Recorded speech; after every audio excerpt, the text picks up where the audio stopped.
स्वागत है आपका हमारे YouTube चैनल शुक्ल जी संस्कृत ज्ञान गंगा में। हम लोग लघु सिद्धांत कौमुदी का अध्ययन कर रहे हैं और हमने कल ऊ कालो झ्रस्व दीर्घ प्लुतः ये सूत्र का अध्ययन किया था। अब जो ऊ कालो झ्रस्व दीर्घ प्लुतः सूत्र है ये क्या करता है कि प्रत्येक अच की अच कितने होते हैं हमारे संस्कृत में 9।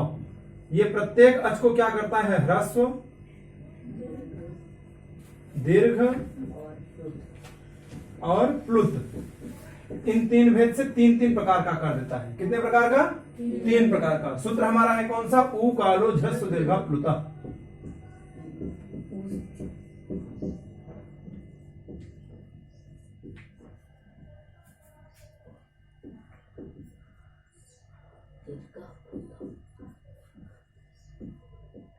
दीर्घ प्लुतः,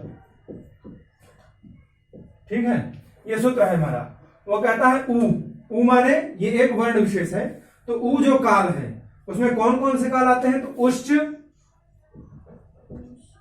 ऊश्च और ऊश्च, ये तीन प्रकार के काल आते हैं, ठीक है। तो ये जो तीनों कालों में जो वर्ण को उच्चारण किया जाता है, जो अच को उच्चारण किया जाता है, इनको उच्चारण करने में जो समय लगता है, इनको बोलने में जितना टाइम लगता है, जितना समय लगता है, उसी के हिसाब से इनकी संज्ञाएं हो जाती हैं ह्रस्व दीर्घ और प्लुत। जल्दी से बोल दिए ऊ, ये कम समय में बोले हम तो ये क्या हो गया? ह्रस्व हो गया।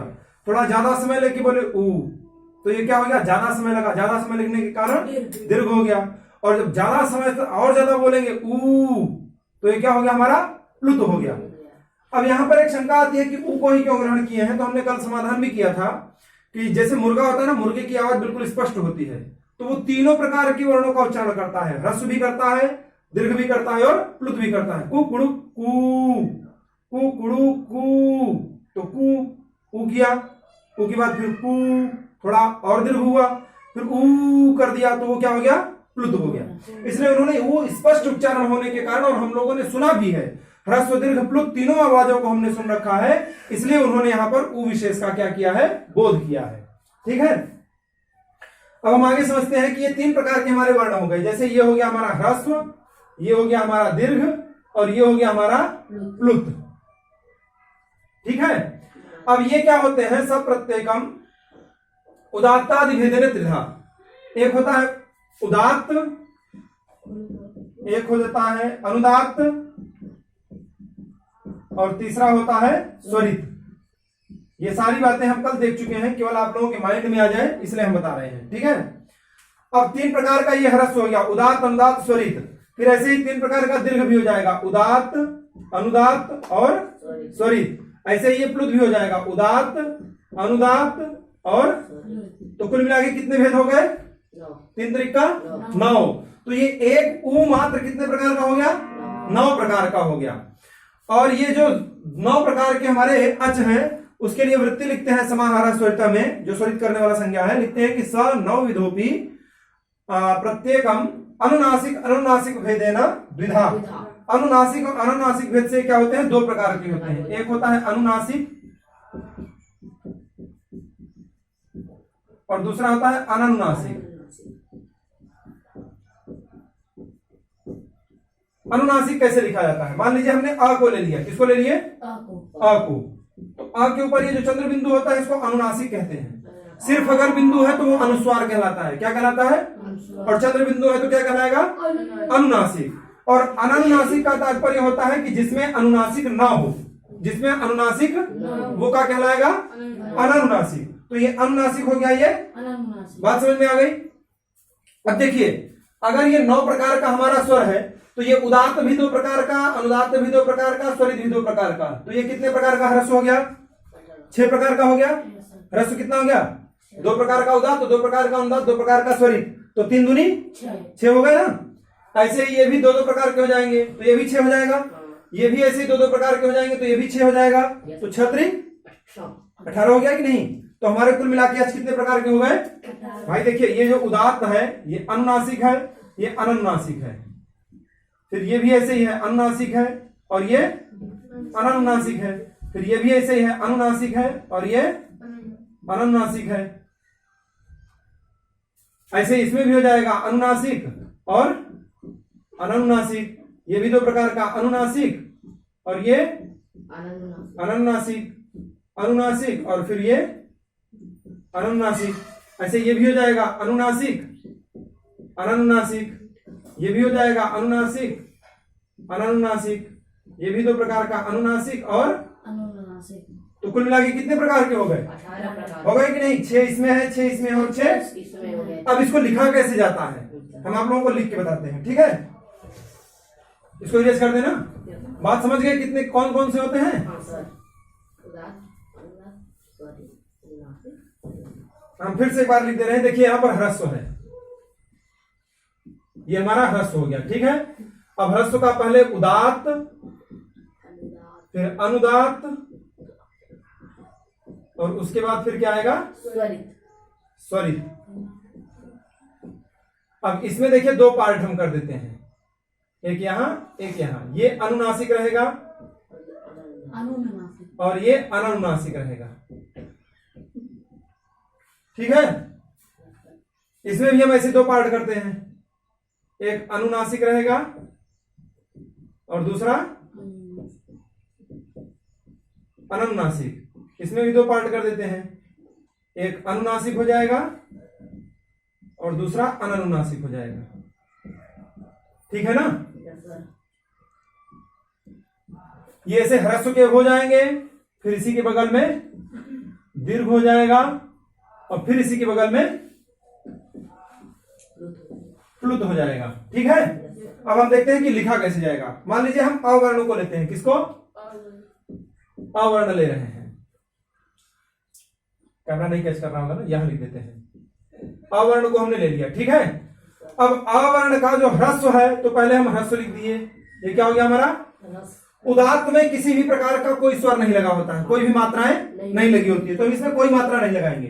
अनुनासिक करना है तो अनुनासिक का मतलब हमने कहा था ऊपर चंद्र बिंदु, ये अनुनासिक हो गया, कोई दिक्कत?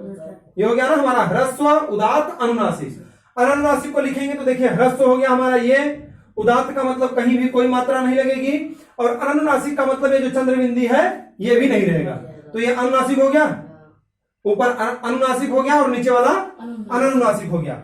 अनुदात्त का आएंगे तो अनुदात्त के देखिए ये हो गया हमारा ह्रस्व, अनुदात्त के नीचे मात्रा लगी होती है, इस तरीके से स्वर लगा होता है, ये क्या हो गया? अनुदात्त का चिन्ह हो गया। और ये अनुनासिक है तो हम ऊपर चंद्र बिंदु लगा दिए, ये अनुनासिक आ गया, कोई दिक्कत? No sir. अब जब हम इसको अनानुनासिक बनाएंगे तो ह्रस्व भी रहेगा, अनुदात्त भी रहेगा, लेकिन अनानुनासिक हो जाएगा, ऊपर चंद्र बिंदु नहीं लगेगी, कोई दिक्कत नहीं है ना? अब हम स्वरित में आते हैं तो स्वरित में क्या होता है कि ये हो गया हमारा ह्रस्व आकार और ये लगा दिया हमने स्वरित और ये लगा दिया हमने अनुनासिक का चिन्ह। स्वरित जो होता है उसके ऊपर एक खड़ी पाई होती है, क्या होती है? ऊपर एक खड़ी पाई होती है, कोई समस्या? अब देखिए जब ये अनुनासिक हो गया, अब हम अनानुनासिक को बनाएंगे तो ये ह्रस्व हो गया, ये स्वरित हो गया, लेकिन अब हम इसमें चंद्र बिंदु नहीं लगाएंगे क्योंकि ये अनानुनासिक है, इसलिए इसमें किसी भी प्रकार का कोई चंद्र बिंदु नहीं लगेगा, कोई दिक्कत है? अब हम दीर्घ में आते हैं, ये दीर्घ अ है कि नहीं? दीर्घ अ है, अब इसमें हम अनुनासिक लगा दिए, ये भी दीर्घ है, इसमें अनुनासिक हम नहीं लगाएंगे, आप इसी लाइन से ही समझ लीजिए, ठीक है ना? उसके बाद हम आते हैं अनुदात्त में, तो ये हमारा दीर्घ हो गया, ये हमारा अनुदात्त हो गया और ये हमारा अनुनासिक हो गया। फिर अनुनासिक में आएंगे तो ये हमारा दीर्घ हो गया और ये अनुनासिक हो गया, लेकिन अनुदात्त रहेगा, ठीक है ना? ऐसे ही यहां आगे का भी समझ लेंगे, ये हमारा दीर्घ हो गया, ये हमारा स्वरित हो गया और ये हमारा अनुनासिक हो गया, ये हमारा दीर्घ हो गया और केवल स्वरित हो गया क्योंकि अनुनासिक है, इसमें अनुनासिक नहीं लगेगा, ठीक है ना? आगे हम प्लुत में देखते हैं तो ये हमारा क्या हो गया? प्लुत हो गया, ये प्लुत हो गया कि नहीं? ये अनुनासिक हो गया, कोई समस्या? प्लुत भी है और अनुनासिक भी है। उसके बाद देखिए हम अनुनासिक को बनाते हैं तो ये हमारा क्या हो गया? अनुनासिक हो गया, ठीक है, कोई दिक्कत नहीं ना? आगे हम चलते हैं तो ये हमारा क्या हो गया? पहले तो प्लुत हो गया, ये हो गया अनुदात्त और ये हो गया हमारा क्या? अनुनासिक हो गया, ठीक है ना? आगे फिर हम चलते हैं तो ये हो गया हमारा क्या? अनुदात्त, और ये अनुनासिक होने के कारण इसके ऊपर किसी भी प्रकार का कोई चंद्रबिंदु इत्यादि नहीं लगेगा, ठीक है ना? फिर हम स्वरित में अगर आएंगे तो ये हमारा हो गया प्लुत, ये हो गया स्वरित, ये हो गया अनुनासिक। और फिर अनुनासिक में आएंगे तो इसे को हम कर देंगे इस तरीके से। कोई दिक्कत? तो ये हमारे 18 प्रकार के लिख गए। इनको लिखने में कोई समस्या है आप लोगों को? ये हम बीच की लाइनें मिटा दे रहे हैं, आप लोग समझ जाइएगा, ठीक है। तो इस तरीके से हमारा ये 18 प्रकार का जो स्वर है वो पूरा हो गया। किसी को दिक्कत है समझने में? पूरी तरीके से समझ में आ गया? लिख लोगे सब लोग? कोई दिक्कत नहीं ना? अच्छा, अब आगे चलें। तो वही कहते हैं कि स नवविधोपि प्रत्येकम अनुनासिक अनुनासिक भेदेना द्विधा। तो प्रत्येक क्या है? 9 प्रकार का होता हुआ। 9 प्रकार का कैसे हुआ था? 3 प्रकार का हमारा ह्रस्व हुआ था उदात्त अनुदात्त और स्वरित भेद से। 3 प्रकार का दीर्घ हुआ था उदात्त अनुदात्त और स्वरित भेद से। और 3 प्रकार का हमारा प्लुत हुआ था उदात्त अनुदात्त और स्वरित भेद से। तो 3 तरीका 9 प्रकार के हमको हमारे क्या हो गए थे? ह्रस्व, दीर्घ और प्लुत। उसके बाद वो प्रत्येक क्या होते हैं? अनुनासिक और अनुनासिक भेद से क्या होते हैं? 2-2 प्रकार के होते हैं। तो जब 2-2 प्रकार के उनको भी हम ले लेंगे तो 9 दूनी 18। तो 18 भेद के हो गए? 18 प्रकार के हो गए ना? किसी को समझने में दिक्कत? अब हम आगे चलते हैं, इसको मिटा दें।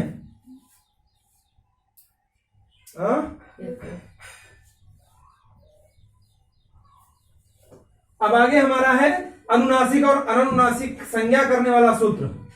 ये आपने बता तो दिया कि अनुनासिक और अनुनासिक से ये क्या होते हैं? 2-2 प्रकार के होते हैं। लेकिन अनुनासिक और अनुनासिक कहते किसको हैं? तो सूत्र है मुख नासिका वचनो नासिका।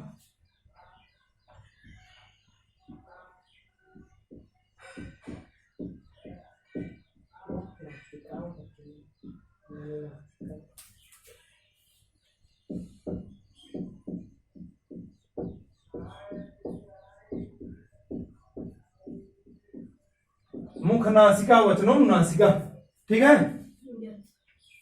अब देखो ये कहता क्या है, तो हम इसका खंड करके पहले देख लेते हैं। मुख है, मुख के बाद क्या है? नासिका है, नासिका के बाद क्या है?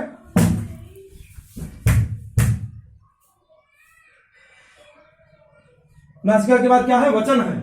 और उसके बाद क्या है? अनुनासिक है, ठीक है।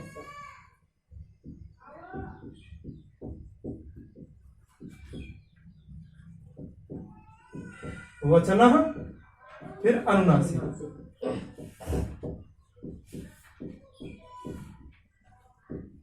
अब देखिए ये इनके कहने का तात्पर्य यह है कि मुख और नासिका दोनों से जो वचन उच्चारित हो, वचन माने जो हम बोल रहे हैं, किससे किससे उच्चारित हो? मुख से और नासिका से। इन दोनों से जो वचन निकल रहे हो उसी को हम कहते हैं अनुनासिक। अर्थात आवाज मुंह से भी आए और नाक से भी आए, जब दोनों जगह से उच्चारण होता है तो उसको हम कहते हैं अनुनासिक। और जब दोनों जगह से उच्चारण ना हो, केवल मुख से हो, तो उसको हम क्या कह लेते हैं? अनुनासिक, ठीक है ना। इसकी वृत्ति, ये मुख्य रूप से हमने सूत्र से अर्थ निकाला। अब इन्होंने वृत्ति में लिखा है कि मुख सहित नासिकयो चार्यमाणो वर्णो। मुख सहित नासिकयो, मुख के सहित नासिका के द्वारा, ठीक है ना। आप लोगों ने वृत्ति लिखी होगी, उसको देख लीजिए। मुख सहित नासिकयो जो उच्चार्यमाण, उच्चार्यमाण माने कहे गए जो क्या है? वर्ण है, उन्हीं को अनुनासिक संज्ञा स्यात्, उन्हीं की अनुनासिक संज्ञा होती है। कोई समस्या? आगे कहते हैं तदित्थम अ ई उ री एषाम वर्णानाम प्रत्येकम 18 भेदा। अ ई उ री। अब इन्होंने केवल 4 वर्णों का ही गिना है। अब हमारे यहां आज कितने होते हैं? कौन कौन से? अ ई उ री लृक ए ओंग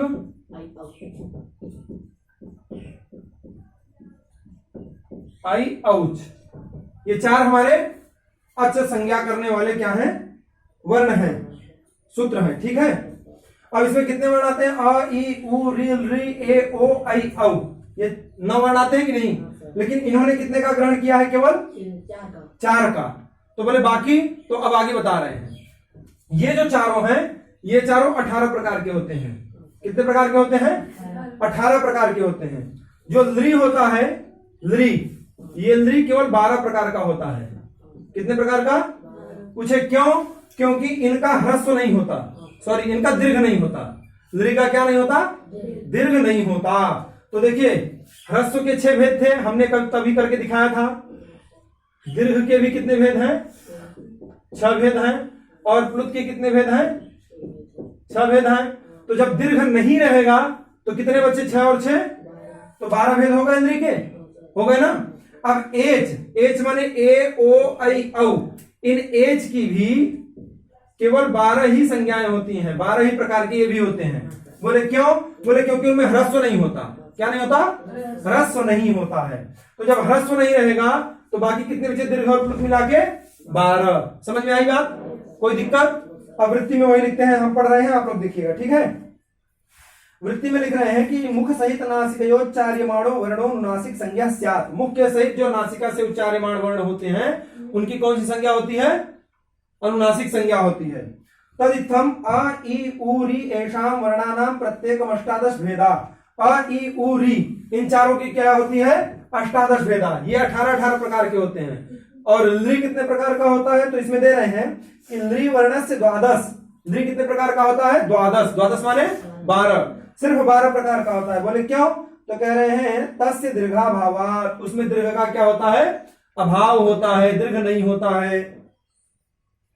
एचामपि 12, और जो एच होते हैं वो भी 12 प्रकार के होते हैं। कितने प्रकार के?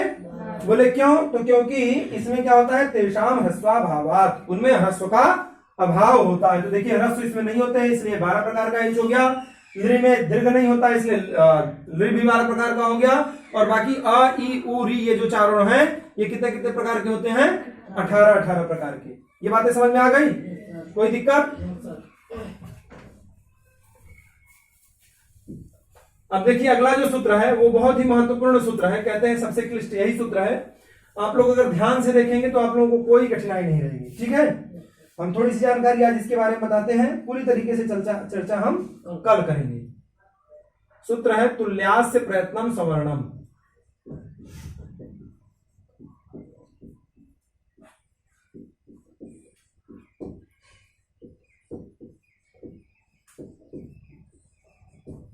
तुल्यास्य प्रयत्नम सवर्णम। अब इसमें देखिए कितने खंड हैं, खंड करते हैं हम। तुल्य, आस्य, प्रयत्नम और सवर्णम। ये सवर्णम का तात्पर्य है सवर्ण संज्ञा होती है। क्या होती है? सवर्ण संज्ञा होती है। तुल्य माने क्या होता है? बराबर, इक्वल, समान, ठीक है ना। आस्य माने होता है उच्चारण स्थान। क्या होता है? उच्चारण स्थान। हमारे मुख में उच्चारण करने के लिए 8 स्थान बताए गए हैं। कितने स्थान हैं? उसकी चर्चा अभी हम आगे करेंगे। तो आस्य माने होता है उच्चारण स्थान, और प्रयत्न माने होता है बाह्य प्रयत्न और आभ्यंतर प्रयत्न। वैसे तो इन्होंने आभ्यंतर प्रयत्न लिया है यहाँ पर प्रयत्न का तात्पर्य, लेकिन दो प्रयत्न 2 प्रकार के होते हैं, एक बाह्य प्रयत्न होता है और एक आभ्यंतर प्रयत्न होता है, ठीक है। अब वो प्रयत्न क्या होते हैं, उनके कितने भेद होते हैं और वो कैसे पहचाने जाते हैं, ये चर्चा हम बाद में करेंगे। अभी हम मुख्य रूप से केवल सूत्र को समझते हैं। तुल्य माने होता है बराबर, आस्य माने होता है उच्चारण स्थान, और प्रयत्न माने होता है जो आभ्यंतर और बाह्य प्रयत्न होता है, और सवर्ण माने उनकी सवर्ण संज्ञा होती है। जब आस्य माने उच्चारण स्थान और प्रयत्न माने आभ्यंतर और बाह्य प्रयत्न, ये क्या हो? तुल्य हो। क्या हो? तुल्य माने समान हो, बराबर हो, तो उनकी कौन सी संज्ञा होती है? सवर्ण संज्ञा होती है। बात समझ में आई? कोई दिक्कत? तो इस तरीके से हमने आज ये 2-3 सूत्रों का अध्ययन किया। तो आज की क्लास में बस इतना ही। अगर आपको हमारी वीडियो अच्छी लगे तो आप लाइक जरूर करिए और हमें कमेंट करके जरूर बताइए कि आपको हमारी ये वीडियो कैसी लगी। अगर आप हमारे चैनल पर नए हैं तो प्लीज सब्सक्राइब जरूर करिए और ज्यादा से ज्यादा अपने दोस्तों के साथ शेयर करिए। आज की क्लास में बस इतना ही। राधे राधे, जय श्री राम।